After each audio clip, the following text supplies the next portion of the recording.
আসসালামু আলাইকুম everyone, informative news চ্যানেলে আপনাকে স্বাগতম। 21 পদকপ্রাপ্ত গুণী অভিনয়শিল্পী দিলারা জামান 81 বছর বয়সেও ক্লান্তি যেন ছুঁতে পারেনি তাকে। এখনও অভিনয় দিয়ে মুগ্ধ করে চলেছেন দর্শকদের। সম্প্রতি যুক্ত হয়েছেন নির্মাতা প্রসূন রহমানের শেকর ছবিতে। চলচ্চিত্রটির চিত্র ধারণের কাজ শুরু হবে আগামী মাসে। তার আগে রাজধানীর একটি হোটেলে গণমাধ্যমের সঙ্গে মতবিনিময় করেন সিনেমার কলাকুশলীরা।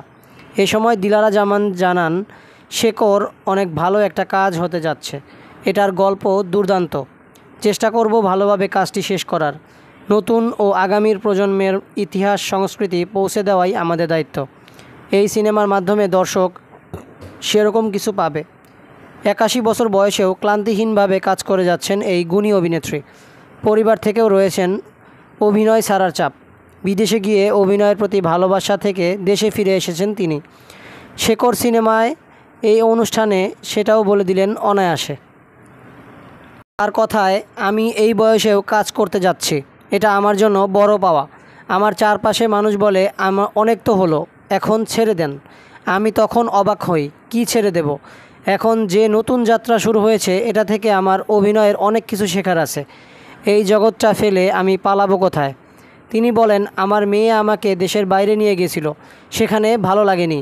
2 বছর কষ্ট করে থাকার পর আবার ফিরে এসেছি। শেকরের টানে ফিরে এসেছি। যতদিন শরীরে শক্তি থাকবে, মনে রাখতে পারবো, ততদিন কাজ করতে চাই।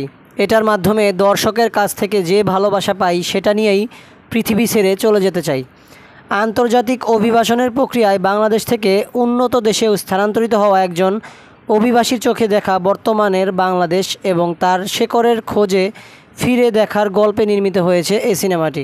ছবির চিত্রনাট্য তৈরি হয়েছে লেখক সানাউল মুস্তফার উপন্যাস অবলম্বনে। চিত্রনাট্য, সংলাপ ও পরিচালনায় প্রসূন রহমান।